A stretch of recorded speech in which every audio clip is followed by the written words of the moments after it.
tingnan mo yung deliver mo. Electric pan, bibigyan mo ako ng baby wipes? Kung hindi ka naman, ano? Inuulit ko nga sir, hindi ko alam ang laman Wala nito. nga akong pakialam at saka huwag ka mangangatwiran sa akin. Dahil tingnan mo nga yung deliver. Sa'yo kaya mangyari yan. Oh, magbaliktad tayo ng sitwasyon. Eh, pero mahinahon ka dapat, hindi nagagalit ka. Nakakairita kayo eh. Isipin mo, electric pan yung... Nag-uusap tayo ng matino tapos sisigaw-sigawan mo ako, minumura mo pa ako. Sa tingin mo, lalamig ang ulo ko, ganyan yung ginagawa nyo? Dideliveran nyo ako ng ganyan? Hindi naman yan yung order ko? Ha? Nakakabuisit kaya kayo? Hindi yan, kasalanan yan. Rider lang yan. Hoy kayo, huwag kayong mag-ano-ano dyan ha. Wala kayong kinalaman rito.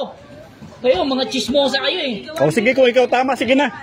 Aba, tapos ngayon gaganyan-ganyanin mo? Ha?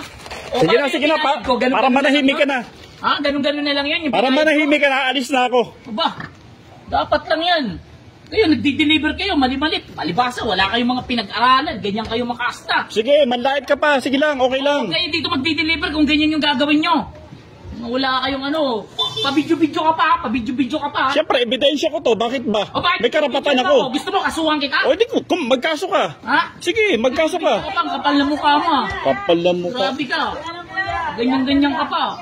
Delivery rider nga lang. Wala kayong modo ha. Pag ganyan-ganyan pa kayo ha. Masyado mong hinahamak. Mga rider kayo, mga wala namang kayo pinag-aralan. Yung yayabang nyo magsiasta. Okay lang.